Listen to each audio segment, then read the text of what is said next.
আগে ভিডিওটা আসলে একটু ক্যান্সেল হয়ে গেছিল, আমরা এখান থেকে আবার একটু শুরু করি। এবার বুঝছিলাম আমরা, হ্যাঁ। তাহলে এখান থেকে আমরা যেটা করতেছি খেয়াল করো, এখানে হচ্ছে এই 56 থেকে গেল আমাদের। আর এখানে আমরা এই যে নিচে হচ্ছে n+1, হ্যাঁ, 2 ফ্যাক্টোরিয়াল ইনটু হচ্ছে n+1 ফ্যাক্টোরিয়াল, এটা আমরা রেখে দেব। আর উপরে এই n+3 কে n+1 পর্যন্ত আমরা এক্সটেন্ড করব। তাহলে এখানে n+3 কে আমরা n+3 লিখলাম, তার থেকে যদি আমরা 1 কমাই তাহলে সেটা হচ্ছে n+2, আর 1 কমাইলে সেটা হচ্ছে n+1 ফ্যাক্টোরিয়াল। এখন n+1 পর্যন্ত কেন এক্সপ্যান্ড করলাম? কারণ এই দুটো আমি কেটে দেব। এটা যদি আরো কম হইতো তাহলে সে পর্যন্ত আমি এক্সপ্যান্ড করতাম। এখন এখানে একই ভাবে 3 লিখলাম আমি, আর নিচে খেয়াল করো, নিচে হচ্ছে n+5 ফ্যাক্টোরিয়াল। তো এই উপরে এটাকে আমি আসলে n+8 কে n+5 পর্যন্ত আমি এক্সটেন্ড করতে চাইতেছি। তাহলে n+8 কে আমরা লিখতে পারি যে একটু n+8 ইনটু n+7 ইনটু হচ্ছে n+6 ইনটু হচ্ছে n+5 ফ্যাক্টোরিয়াল। এখন এই দুটো কিন্তু আমি সুন্দর মতো ক্যান্সেল করে দিতে পারি। তাহলে এখন আমাদের কাছে কি থাকলো আমরা একটু দেখি। এখানে 2 ফ্যাক্টোরিয়ালের ভ্যালু হচ্ছে 2 দিয়ে যদি 56 এ কাটো তাহলে এটা হচ্ছে 28, হ্যাঁ। তাহলে এখানে আমাদের থাকতেছে হচ্ছে, আমরা যদি উপরে যাই, 28 ইনটু আমাদের থাকতেছে n+3 ইনটু হচ্ছে n+2, আর এই পাশে আমাদের থাকতেছে হচ্ছে 3 ইনটু n+8 n+7 ইনটু হচ্ছে n+6। এই হচ্ছে আমাদের অবস্থা। তো এইখানে এখন দেখো জিনিসটা খুবই সহজ একটা ফর্মেশনে চলে আসছে। তো এখন এটার ভ্যালু বের করা খুবই সোজা, তোমরা নিজেরা পারবা, আমি এটা আগাতে যাচ্ছি না।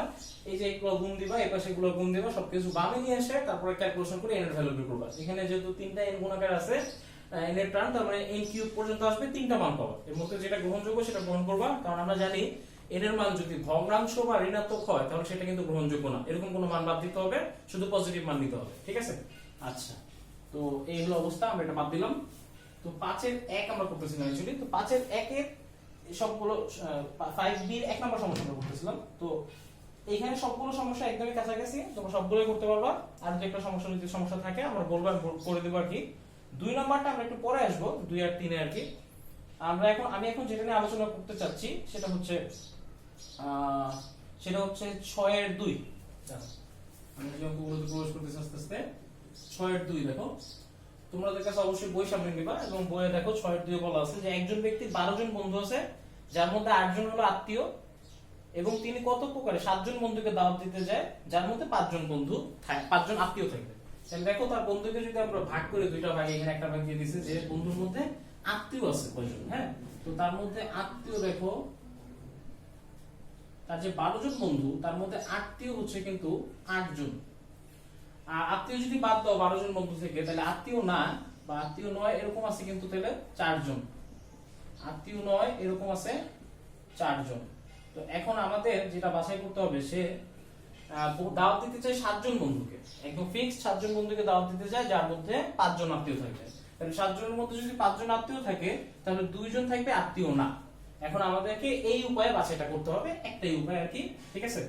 এখন দেখো খেয়াল করো, এই উপায়ে যদি আমরা বাছাইটা নির্ণয় করতে যাই, সমাবেশ নির্ণয় করতে যাই, তাহলে আমাদের কাছে কাজ হলো দুইটা। একটা কাজ হচ্ছে এই 8 জন আত্মীয় থেকে 5 জন আত্মীয় বাছাই করা বা সমাবেশ করা, এবং 4 জন আত্মীয় নয় এরকম থেকে 2 জন আত্মীয় নয় এরকমকে বাছাই করা। এবং এই দুইটা কাজ যেহেতু একসাথে করতে হবে, তাহলে আমাদের এই দুইটা কাছে গুণ দিতে হবে, কারণ এটা হচ্ছে গণনার গুণন বিধি।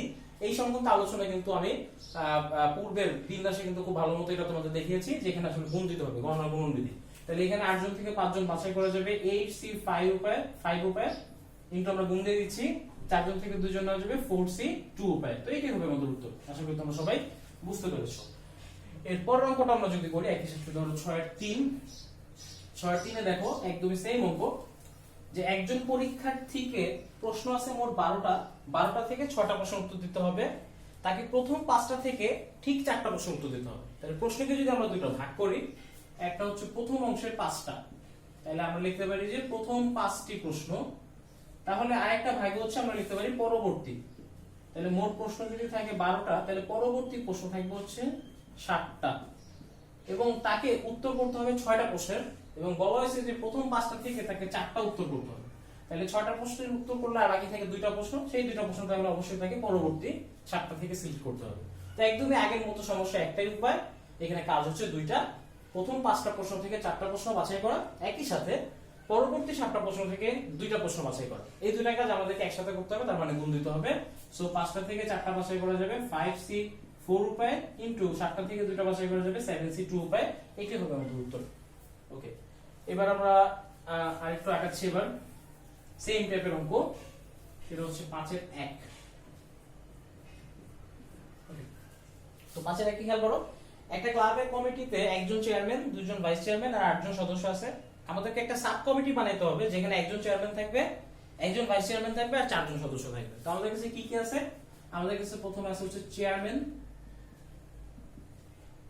চেয়ারম্যান আছেন হচ্ছে একজন, এরপর ভাইস চেয়ারম্যান আমি একটু সংক্ষেপে লিখছি, ভাইস চেয়ারম্যান আছে একজন, এরপর হচ্ছে সদস্য, সদস্য আছে হচ্ছে 8জন। এখন আমাদেরকে এগুলো আমাদের কাছে আছে, আমাদের যে কমিটি বানাইতে হবে সেখানে চেয়ারম্যান থাকতে হবে একজন ফিক্সড বলে দেওয়া আছে, ভাইস চেয়ারম্যান থাকতে হবে একজন একদম ফিক্সড, এবং সদস্য থাকতে হবে 5জন। তাহলে এই একটাই উপায় আমাদের কমিটি গঠন করতে। আমরা কত ভাবে এই কমিটিটা গঠন করতে হবে খেয়াল করে, এখানে আসলে মূলত 3টা কাজ হয়ে গেছে।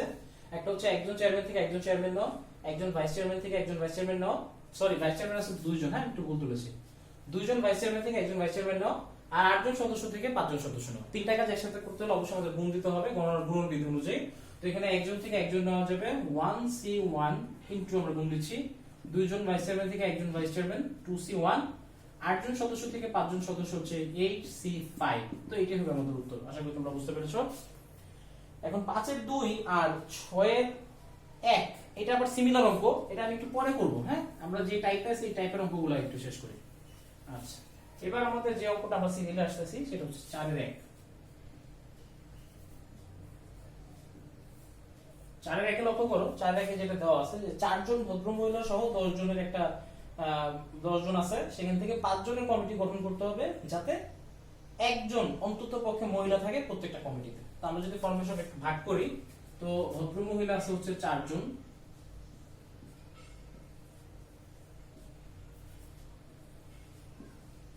ভদ্র মহিলা রয়েছেন 4 জন, আর মোট আছে 10 জন। হ্যাঁ, তো 10 জনের মধ্যে তাহলে বাকি 6 জন থাকে, তারা অবশ্যই মানে অভদ্র না, আমরা যে কোনো নাম দিয়ে কি অন্যান্য, তাহলে অন্যান্য আমরা দিচ্ছি হচ্ছে 6 জন। এখন আমাদেরকে কমিটি গঠন করতে হবে সবসময় 5 জনের, এবং এখানে আগের অঙ্কের সাথে এই অঙ্কের পার্থক্য হচ্ছে আগের অঙ্কের সরাসরি সংখ্যা বলে দেওয়া ছিল যে 5 জনের কমিটি যদি হয় বলে দিছে যে 3 জন ভদ্র মহিলা নাও, 2 জন অন্যান্য থেকে নাও। এখানে এরকম কিন্তু কিছু বলেনি, আগের ফরমেশনটা এরকম ছিল। এখানে বলছে যে এমন ভাবে বানাইতে হবে যাতে অন্তত পক্ষে একজন ভদ্র মহিলা থাকে। তো এখানে দেখো সেক্ষেত্রে আমাদের উপায় চলে আসবে অনেকগুলো, আগে একটা করে উপায় ছিল। আমরা একটা উপায় দিতে পারি এরকম যে এখান থেকে 4 জন ভদ্র মহিলা নিলাম আর এখান থেকে নিলাম আমরা একজন, তাহলে কিন্তু তাদের শর্ত অনুযায়ী 5 জনের কমিটি হচ্ছে। এবার আমাদের 2 নম্বর উপায়টা এরকম হতে পারে, আমরা এখান থেকে নিলাম 3 জন ভদ্র মহিলা আর এখান থেকে নিলাম 2 জন। 3 নম্বর উপায়টা আমাদের কাছে এরকম হতে পারে যে আমরা এখান থেকে 2 জন ভদ্র মহিলা নিলাম আর এখান থেকে আমরা 3 জন নিলাম, 5 জন হচ্ছে কিন্তু। এবার 4 নম্বর উপায়টা এরকম হতে পারে যে আমরা এখান থেকে ভদ্র মহিলা নিলাম একজন আর এখান থেকে নিলাম 4 জন। আর উপায় আমাদের কাছে থাকবে না, কারণ এরপর আমাদের কিন্তু এখানে 0 নিয়ে নিতে হবে, যেটা কিনা শর্ত বিরোধী। শর্ত বলা আছে কমপক্ষে একজন ভদ্র মহিলা নেওয়া লাগবে।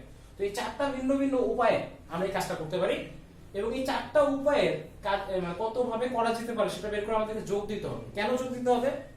কারণ এখানে যে 4টা কাজ, এটা কি একই কাজ নাকি আলাদা কাজ সেটা আমাদের বুঝতে হবে। এটা আসলে একই কাজ। এই যে প্রথম উপায়েও আমরা 5 জনের কমিটি গঠন করতেছি যেখানে অন্তত একজন ভদ্রমহিলা আছে, দেখো 4 জন ভদ্রমহিলা একজন অন্যান্য।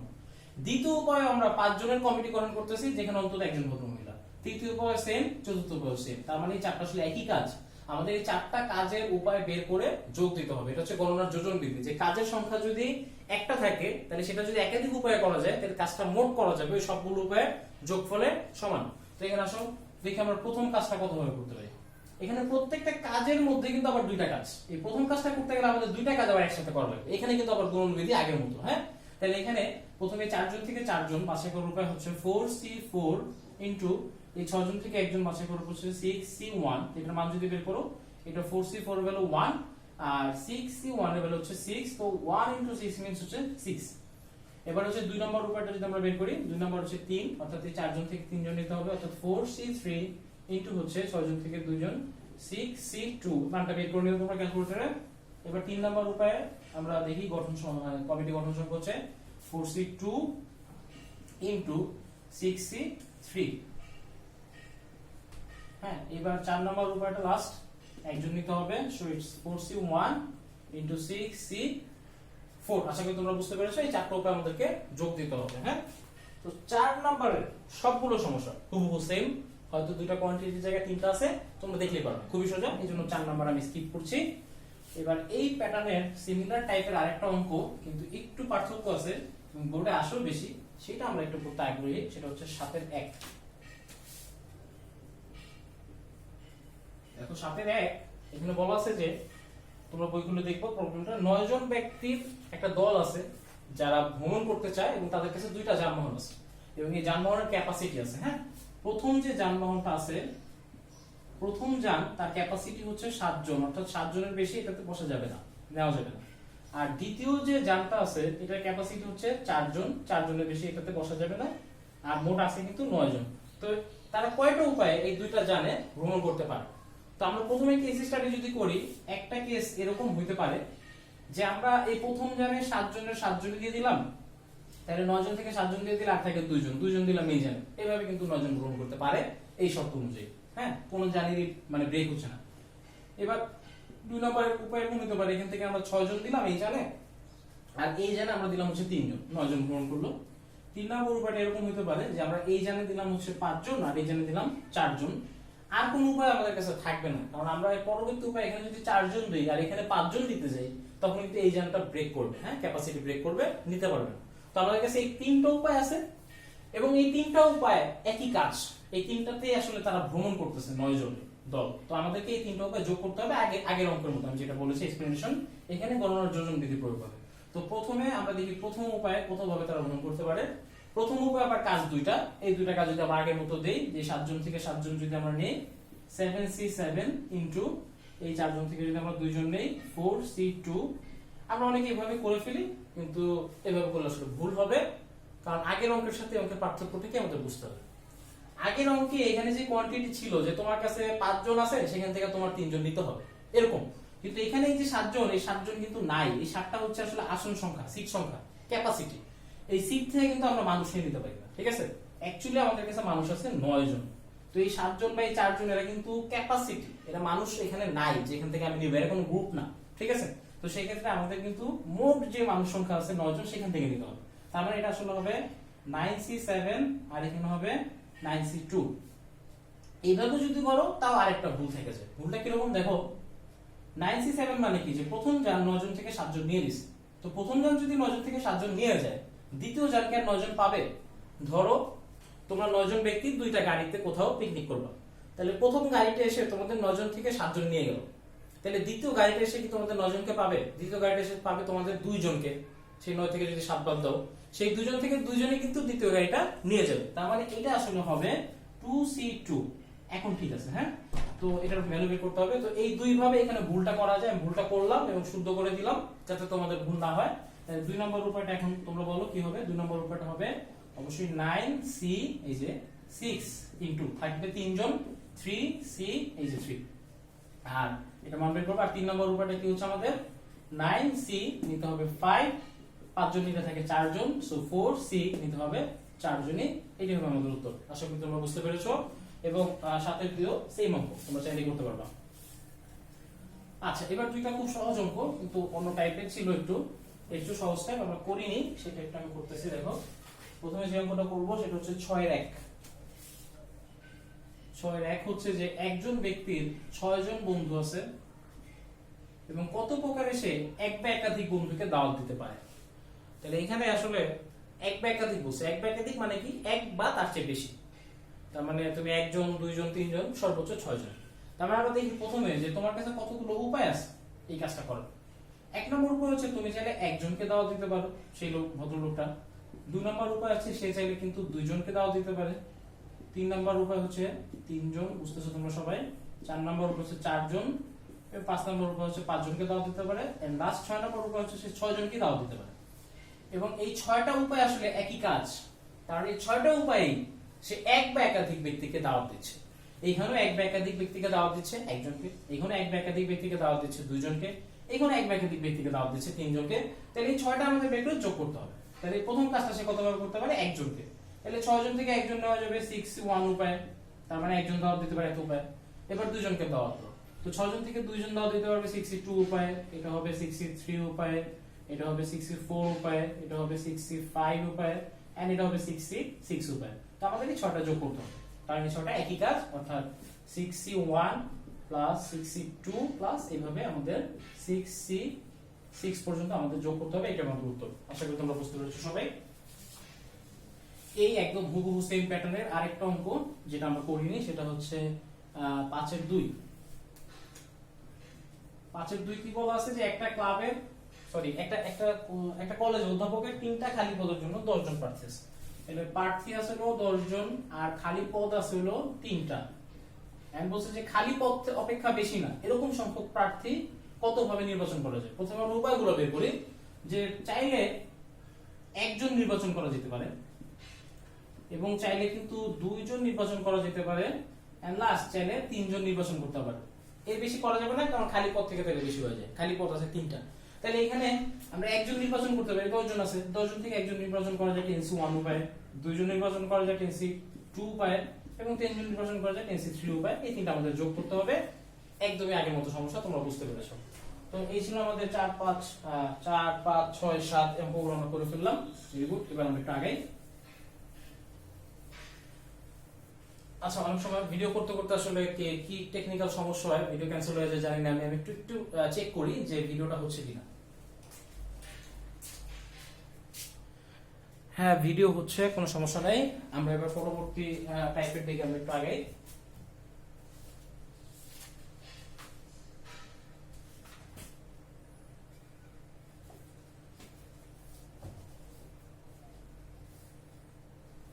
আচ্ছা, পরবর্তী টাইপের প্রবেশের আগে আমরা একটা কাজ করি।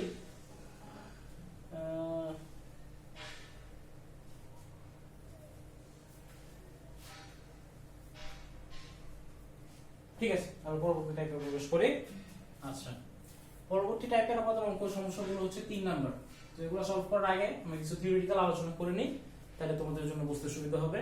খেয়াল করো, যদি আমরা একটা বিন্দু নেই তাহলে আমরা কোনো রেখা গঠন করতে পারবো না।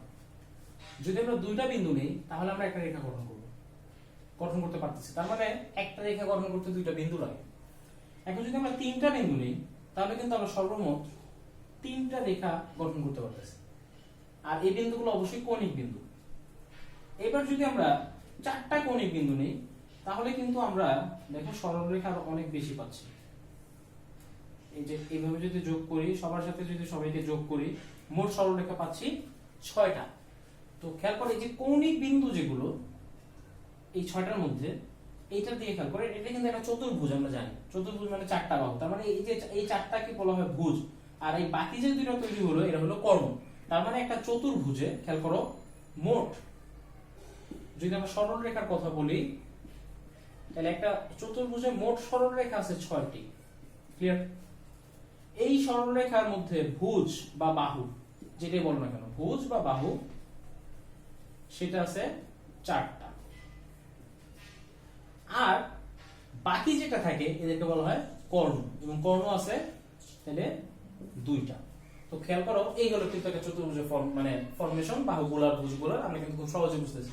তাহলে এখান থেকে আমরা এটা বলতে পারি কিনা যে চতুর্ভুজে যে কর্ণের সংখ্যা, এটা আমরা মোট যে সরলরেখা সেটা থেকে যদি আমরা ভুজ বাদ দিই তাহলে আমরা কর্ণ সংখ্যা পেয়ে যাচ্ছি, তাই না? ওকে, এখন থেকে ত্রিভুজে কিন্তু কোনো কর্ণ নাই, কারণ আর কোনো ভাবে সরলরেখা যোগ করা যাচ্ছে না, 3টা সবগুলোর সাথে সবগুলো কানেক্টেড। এখানে সরলরেখা আছে 3টা, ভুজ আছে 3টা, কর্ণ আছে 0, কারণ 3 থেকে 3 বাদ দিলে 0। ওকে, তাহলে এখন আমরা একটু এক্সপ্যান্ড করার চেষ্টা করি। তাহলে এই বিষয়টা কিন্তু আমরা বুঝলাম যে কোন একটা বহুভুজে যতগুলো সরলরেখা থাকে সেই সবগুলো সরলরেখা থেকে যদি আমরা ভুজের সংখ্যা বাদ দেই তাহলে আমরা কর্ণ সংখ্যা পেয়ে যাবো। এটা তোমরা লিখে নাও যে কর্ণের সংখ্যা হচ্ছে গঠিত মোট সরলরেখা থেকে যদি আমরা ভুজগুলো বাদ দিয়ে দেই তাহলে আমরা পাবো কর্ণ, এটা থাকলো। এবার আরো একটা বিষয় একটু দেখো, যদি 4টা কৌণিক বিন্দু দেওয়া থাকে, এগুলো হচ্ছে কৌণিক বিন্দু। কৌণিক বিন্দু কি এটা বুঝতে হবে। কৌণিক বিন্দু হচ্ছে যে মনে করো 1, 2, 3, এই 3টা বিন্দু দেখো একই সরলরেখায় আসছে। তো তো তিনটা বিন্দু যদি একই সরলরেখায় থাকে তাহলে তিনটা বিন্দুকে আমরা কৌণিক বিন্দু বলবো না, এই দুইটা বিন্দুকে আমরা বলবো কৌণিক বিন্দু। অর্থাৎ একটা সরলরেখায় যদি দুইটা বিন্দু থাকে তাহলে ওই দুইটা বিন্দু কৌণিক বিন্দু। এর বেশি যে কোনো বিন্দু যদি অবস্থান করে তাহলে তারা কৌণিক বিন্দু হবে না। হ্যাঁ, যেমন এখানে আরো যদি দুইটা নাও, এটা কৌণিক বিন্দু না, একই সরলরেখার উপর আছে। তো দেখো এই যে চারটা বিন্দু, এদের মধ্যে কেউ কিন্তু তিনটা একই সরলরেখা নাই, এই জন্য এই চারটা হচ্ছে কৌণিক বিন্দু। তো যতগুলো কৌণিক বিন্দু দেওয়া হয় বা যতগুলো আমি যদি বলি বিন্দু আর তিনটা একই সরলরেখা নেই এরকম না, এরকম বাদে যতগুলো বিন্দু দেওয়া যায় ততগুলো ভুজ পাওয়া যাবে এক্সেপ্ট এক বিন্দু। কারণ এক বিন্দু দিলে তো কোনো রেখাই হয় না, এক ভুজ। এবং দুই বিন্দু দিলে আসলে আমরা ভুজ পাই মাত্র একটা, তাহলে বিন্দু সংখ্যা ভুজের সংখ্যা কম হচ্ছে। তিনটার পর থেকে কিন্তু আবার শর্ট আউট হয়ে যাচ্ছে, কারণ তিনটা যদি বিন্দু দিই আমরা ত্রিভুজ পাই, চারটা বিন্দু নিলে চতুর্ভুজ পাই, একইভাবে পাঁচটা বিন্দু নিলে পঞ্চভুজ পাবো। তার মানে একটা দুইটা বিন্দু বাদ দিয়ে তিনের পরে যতগুলো বিন্দু আছে আমরা যতগুলো বিন্দু পাবো ততগুলো ভুজ পাবো। আমরা যদি 6টা বিন্দু পাই তাহলে একটা ষষ্ঠভুজ পাবো, 7টা বিন্দু পেলে একটা সপ্তভুজ পাবো। হ্যাঁ, তো এইভাবে কিন্তু আমরা ভুজ পাইতে পারি। এবং মনে রাখতে হবে এই যে 6টা বিন্দু নিয়ে আমরা যে ষষ্ঠভুজ পাচ্ছি, এই 6টা বিন্দুর যে কোনো তিনটা বিন্দু একই সরলরেখায় থাকতে পারবে না, তাহলে কিন্তু আমরা ষষ্ঠভুজ পাবো না। ব্যাপারটা কিরকম আমি একটু ক্লিয়ার করি। মনে করো একটা পঞ্চভুজের কথা যদি বলি, যে 1 2 3 4 5, তাহলে খেয়াল করো এই যে এগুলো যদি আমরা একটু যোগ করি তাহলে কিন্তু আমরা একটা পঞ্চভুজ পাচ্ছি। এই যে 5টা বাহু। কিন্তু খেয়াল করো আমাদের যদি এরকম ভাবে দেওয়া হতো যে এই বিন্দুটা, এই যে বিন্দুগুলো যে দেওয়া আছে, এই 5টা বিন্দু দেখো তো যে কোনো তিনটা বিন্দু একই সরলরেখা আছে নাই, কিন্তু এই জন্য আমরা পঞ্চভুজ পাইছি। কিন্তু যদি এই তিনটার যে কোনো একটা, এই যে তিনটা যদি একই সরলরেখায় চলে আসতো তাহলে এই বিন্দুটা কিন্তু থাকতোই না, তাহলে সেই ক্ষেত্রে দেখো তো ভুজ কিন্তু কমে যাচ্ছে, আমরা চতুর্ভুজ পাচ্ছি। ঠিক আছে, তার মানে আসলে বিন্দুর সংখ্যা ভুজের সংখ্যা সমান তখনই হবে যখন যে কোনো তিনটা একই সরলরেখায় থাকবে না। ঠিক আছে, ওকে। তো আমরা একটু প্রাথমিক আলোচনা করি। তো যদি তিনটা একই সরলরেখায় নাই এরকম বিন্দুকে আমরা বলবো বিভিন্ন বিন্দু। হ্যাঁ, বিভিন্ন বিন্দু বলবো আমরা। যদি বলি আমি 5টি বিভিন্ন বিন্দু, এটার মানে বোঝায় 5টা বিন্দু এমন ভাবে আছে যার কোনোটাই যে কোনো তিনটা একই সরলরেখার উপরে নাই। ঠিক আছে, তাহলে 5টা বিভিন্ন বিন্দু দিয়ে আমরা পঞ্চভুজ পাবো। ক্লিয়ার? ওকে। তো এখন আমাদের প্রশ্ন হচ্ছে যে আমরা এই বিভিন্ন বিন্দু দিয়ে সেই বিন্দুগুলো থেকে কতগুলো সরলরেখা পাওয়া যায়, কতগুলো ভুজ পাওয়া যায় এবং কতগুলো হচ্ছে যে কর্ণ পাওয়া যায় সেগুলো আমরা একটু বের করবো। তো 5টা বিভিন্ন বিন্দু দিয়ে যদি তুমি বহুভুজ গঠন করো অবশ্যই পঞ্চভুজ পাবা, আর পঞ্চভুজের 5টা কিন্তু বাহু থাকবে, এটা আমরা ক্লিয়ার করছি। তো আরেকটা জিনিস খেয়াল করো, আমি প্রথমে দেখেছিলাম যে একটা চতুর্ভুজ যদি আমরা নেই তাহলে এই চতুর্ভুজে আমরা মোট এতগুলো সরলরেখা আঁকতে পারি, এবং আমাদের সরলরেখার সংখ্যাটা হচ্ছে এই যে এখানে লিখে একটু, হ্যাঁ জায়গা দরকার। সরলরেখার সংখ্যাটা আমরা দেখছি যে 6টা পাই আমরা, আর আমাদের ভুজ অবশ্যই যেহেতু চতুর্ভুজ, ভুজ বা বাহু সেটা হচ্ছে আমাদের 4টা, আর কর্ণ থাকে আমাদের কাছে কিন্তু কয়টা? কর্ণ থাকে 2টা। তো এটা এখন কিভাবে আমরা বের করতে পারি? আর এখানে খেয়াল করো আরেকটা বিষয়, যে আমরা চাইলে কিন্তু সরলরেখা পাইছি, আমরা চাইলে এই বহুভুজটা থেকে অনেকগুলো ত্রিভুজ আমরা পেতে পারি, এবং অবশ্যই বিভিন্ন ত্রিভুজ। হ্যাঁ, দেখো এখানে এই যে 1টা 2টা 3টা 4টা, এই 4টা বিভিন্ন ত্রিভুজ আছে, এর বাইরেও কিন্তু ত্রিভুজ আছে। যে দেখো এটা একটা ত্রিভুজ, আর এই ত্রিভুজটা, এই যে এই ত্রিভুজটা কিন্তু এই দুইটা ত্রিভুজের সমন্বয়। তো এগুলো না, সমাবেশ দ্বারা আমরা কয়টা বিভিন্ন ত্রিভুজ পাওয়া যায় সর্বোচ্চ সেটা বের করতে পারবো। এখানে বিভিন্ন মোট ত্রিভুজ পাওয়া যাচ্ছে 4টা। ঠিক আছে, তাহলে এখন এটাকে আমরা কিভাবে বের করতে পারি? এই জিনিসগুলো তো আমরা এখন চতুর্ভুজ নামে পঞ্চভুজ ষষ্ঠভুজ হতে পারে। ঠিক আছে, তো খেয়াল করো আমরা সরলরেখার কথা যদি বলি, এই যে 4টা বিন্দু আছে, এই 4টা বিন্দু থেকে যতভাবে 2টা বিন্দু আমরা বাছাই করতে পারবো আলাদা আলাদা, ওই 2টা বিন্দু যোগ করে কিন্তু আমরা সরলরেখা গঠন করতে পারবো। অর্থাৎ হিসাবটা খুবই সোজা, 4টা বিন্দু থেকে 2টা বিন্দু যতভাবে নিয়ে সমাবেশ করা যাবে ততগুলো আমরা সরলরেখা পাবো। হ্যাঁ, বিন্যাস করলে কিন্তু একই বিন্দু বারবার আসবে, সমাবেশ করতে হবে। তাহলে 4টা থেকে 2টা নিয়ে সরল করা যায়, আমরা যদি সমাবেশ করি 4c2, এবং দেখবে এই 4c2 ভ্যালু আসবে 6, তার মানে এটা হচ্ছে সরলরেখা। এবার যদি আমরা ত্রিভুজের কথা আসি, যে ত্রিভুজের কথা, আমাদের ত্রিভুজ উৎপন্ন হতে 3টা বিভিন্ন বিন্দু লাগে।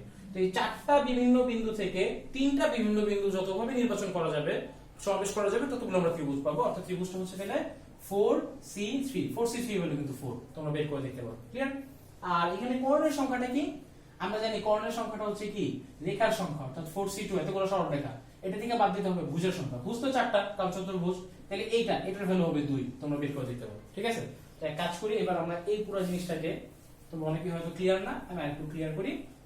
মনে করো 5টা বিভিন্ন বিন্দু আছে, তোমাকে বললো এই 5টা বিভিন্ন বিন্দু দ্বারা উৎপন্ন যে পঞ্চভুজটা হবে সেখানে কয়টা সরলরেখা থাকবে পাওয়া যাবে। ওকে, এরপরে কয়টা কর্ণ পাওয়া যাবে এবং কয়টা ত্রিভুজ পাওয়া যাবে। এটা হচ্ছে প্রবলেম। হ্যাঁ, আমি প্রবলেম সলভ করি। তো 5টা বিভিন্ন বিন্দু থেকে, এটা অবশ্যই একটা পঞ্চভুজ হবে দিয়ে, এবং এই 5টা বিভিন্ন বিন্দু থেকে 2টা বিভিন্ন বিন্দু যতভাবে আমরা বাছাই করতে পারবো ততগুলো আমরা পাবো সরলরেখা। তাহলে নেওয়া যাবে কত 5C2। তাহলে এটাই হবে আমাদের সরলরেখার সংখ্যা। এবার আসে কর্ণ। কর্ণ আমরা জানি মোট সরলরেখা থেকে ভুজটা বাদ দিতে হবে, ভুজ বা বাহু। তাহলে মোট সরলরেখা হচ্ছে আমাদের 5C2 আর ভুজ, যেহেতু 5টা বিভিন্ন বিন্দু পঞ্চভুজ, 5টা বাহু, 5 বাদ দিতে হবে, এতগুলো হচ্ছে কর্ণ। ক্লিয়ার? এবার হচ্ছে আমাদের ত্রিভুজ সংখ্যা। ত্রিভুজ হচ্ছে আমরা জানি যে 5টা বিভিন্ন বিন্দু থেকে 3টা বিভিন্ন বিন্দু যতভাবে নিয়ে বাছাই করা যায় বা সমাবেশ করা যায়। তো 5টা থেকে 3টা নিতে পারবো, 5C3। That's it. আশা করি তোমরা সবাই বুঝতে পেরেছো। তো এটা হচ্ছে খুবই সহজ প্যাটার্ন। এবার আমরা একটু আস্তে আস্তে একটু কমপ্লেক্সে যাব। হ্যাঁ, একটা একটু পরের টাইপটা, যেটা এই যে 5টা বিন্দু ছিল বিভিন্ন বিন্দু, এবং বিভিন্ন বিন্দু মানে কি, যে কোনো 3টা বিন্দু একই সরলরেখা নেয়। এখন যদি যে কোনো 3টা বিন্দু একই সরলরেখা চলে আসে, বা 3টা না এসে 4টা চলে আসে, তখন কিন্তু আমাদের হিসাবগুলো কিন্তু এরকম হবে না, কমে যাবে। হ্যাঁ, তো সেই ক্ষেত্রে কিভাবে আমরা হিসাব করতে পারি, আমরা এরকম একটা প্রবলেম নিয়ে আলোচনা করব। এবং আমি এটা জাস্ট ম্যাথমেটিক্যাল সলিউশনটা তোমাদের দেখাচ্ছি। থিওরিটিক্যালি বা প্র্যাকটিক্যালি আমি এটা বের করে দেখাতে পারবো। আগে আমরা ম্যাথমেটিক্যাল সলিউশনটা চিন্তা করি। ম্যাথমেটিক্যাল সলিউশনটা কিরকম, মনে করো 5টা বিভিন্ন বিন্দু বলার দরকার নাই, এখন হচ্ছে 5টা বিন্দু যার মধ্যে 3টা আছে একই সরলরেখা।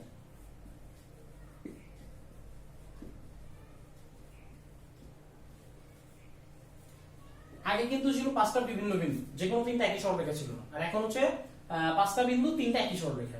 এই কন্ডিশনে আমরা কয়টা সরলরেখা, কয়টা ত্রিভুজ, হ্যাঁ কয়টা আমরা মনে করো যে আর বাকি জিনিসগুলো পাবো। ঠিক আছে, সরলরেখা ত্রিভুজ একটা হলো মূল বিষয়। তাহলে প্রথমে আমরা কাজ করি, আমরা প্রাপ্ত সরলরেখাটা বের করার চেষ্টা করি এই কেসে। যদি আমরা সরলরেখা বের করার চেষ্টা করি, তাহলে দেখো আগের মতো আমরা চিন্তা করবো যে 5টা বিন্দু। এখন এই 5টা বিন্দু যদি বিভিন্ন রকম হইতো, বিভিন্ন যদি হইতো, তাহলে আমাদের এক্সপেক্টেড আশা করা, মানে আমরা কতগুলো সরলরেখা আশা করতে পারতাম, যে 5C2। এই 5টা বিন্দু যদি বিভিন্ন হইতো, তাহলে আমাদের এই এতগুলো সরলরেখা আমরা পেতে পারতাম। কিন্তু এই 5টা কিন্তু বিভিন্ন না, 3টা একই সরলরেখায় আছে।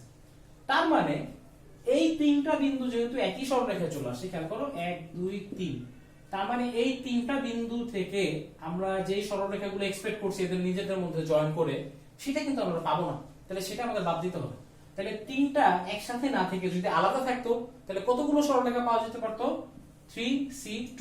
এই এতগুলো সরলরেখা আমরা পাবো না, কারণ এরা একই সরলরেখার, একই, এই 3টা বিন্দু একই রেখার উপর চলে আসছে। এই জন্য আমরা এই মোটটা থেকে এটা বাদ দিলাম। এখানে আরেকটা বিষয়, এই 3টা বিন্দু থেকে এতগুলো সরলরেখা পাওয়া যেত, এটা আমরা বাদ দিছি।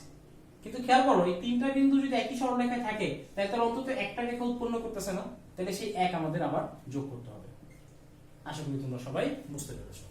এবার আমরা ত্রিভুজ সংখ্যা বের করি। ত্রিভুজ সংখ্যা হচ্ছে, যদি 5টা একই সরলরেখা আছে, তো এটা পরে আমরা চিন্তা করব, আগে আমরা এই 5টাকে বিভিন্ন চিন্তা করি। তাহলে 5টা যদি বিভিন্ন থাকতো, তাহলে আমরা ত্রিভুজ পেতে পারতাম 5C3 এত সংখ্যক। কিন্তু যেহেতু 3টা বিন্দু একই রেখায় চলে আসছে, তাহলে এই 3টা বিন্দু থেকে যতগুলো ত্রিভুজ আমরা এক্সপেক্ট করতাম সেগুলো আমরা পাবো না। তাহলে 3টা থেকে ত্রিভুজ পাওয়া যেত 3C3, এতগুলো পাওয়া যেত। আর এখানে কিন্তু ভুলেও +1 যোগ করা যাবে না, কারণ 3টা বিন্দু যোগ করলে আমরা কিন্তু কোনো ত্রিভুজ পাই না, রেখা পাই। এজন্য রেখার কিছু যোগ করছি, ত্রিভুজ কিন্তু পাই না। তো এই জায়গায় 1 যোগ হবে না, এটাই হবে উত্তর। আশা করি তোমরা বুঝতে পেরেছো। এবার দুইটা জিনিস, এটা তোমাদের বই আলোচনা করা নাই, তাও আমি করে দিতে পারবো। তোমরা চিন্তা করতে পারো যে কর্ণ কতগুলো হইতে পারে, বা হচ্ছে যে কি কয় এই বাহু কতগুলো হইতে পারে। ক্লিয়ার? তো এটাও কিন্তু চাইলে বের করা যাবে, কোনো সমস্যা না। এটা একটু প্র্যাকটিক্যালি বের করে দিতে হবে। আমি তোমাদের দেখাচ্ছি। আমি এটা একটু আইকে দেখি। হ্যাঁ, 5টা বিন্দু, তো খেয়াল করো 1 2 3 4, 3টা যেহেতু একই সরলরেখায়, তাহলে এই একই সরলরেখা চলে আসবে। তার মানে আসলে 3টা বিন্দু একই সরলরেখা যদি চলে আসে, দেখো এটা একটা চতুর্ভুজ হয়ে যাচ্ছে। ওকে, এটা একটা চতুর্ভুজ হচ্ছে। কেন চতুর্ভুজ হচ্ছে বুঝতেছো? 5টা বিন্দু বিভিন্ন হইলে হওয়ার কথা ছিল পঞ্চভুজ, যেহেতু 3টা একই সরলরেখায় আসছে, একটা ভুজ কমে গেছে, কারণ এই বিন্দুটা আলাদা না হয়ে এক হয়ে গেছে। তো তার মানে তোমাদের কাছে আমি যে ফর্মুলাটা দিব মনে রাখবো সব সময়, যদি তিনটা একই সরলরেখায় আসে তাহলে ভুজ একটা কমে যাবে, আর যদি চারটা একই সরলরেখায় আসে ভুজ কমে যাবে দুইটা। কেন কমে যাবে দুইটা দেখো আমি আবার দেখাচ্ছি। তো এটা একটু মুছে দিচ্ছি এই আলোচনাটা। দেখো পাঁচটা বিন্দু যদি বিভিন্ন থাকতো পঞ্চভুজ হইতো। দেখো পঞ্চভুজটা আগে নাকি এখন একই সরলরেখায় চলে আসছে, তাই না? তাহলে এই তিনটা বিন্দু একই সরলরেখায় নিয়ে নিলাম আমি, তাহলে এখন আর পঞ্চভুজ নেই। দেখো ভুজ কিন্তু একটা কমে গেল, তিনটা বিন্দু একই সরলরেখায় হওয়ার কারণে ভুজ কমে গেল কয়টা? একটা। এইবার যদি আরেকটা বিন্দু একই সরলরেখায় চলে আসে, ধরে নাও এই বিন্দুটা মনে করি এই সরলরেখায় চলে আসছে, তাহলে চারটা একই সরলরেখা, তার মানে এদিকে কোনো বিন্দুই নাই। দেখো এখন যদি যোগ করে এটা যোগ করতে হবে, হয়ে গেল ত্রিভুজ। তাহলে দেখছো চারটা সরলরেখা একই সরলরেখায় আসার কারণে দুইটা ভুজ কমে গেল, মোট পাঁচটা ছিল, চারটা একই সরলরেখায় পঞ্চভুজ হয়ে গেছে ত্রিভুজ। তার মানে তিনটা একই সরলরেখা হলে ভুজ কমবে একটা,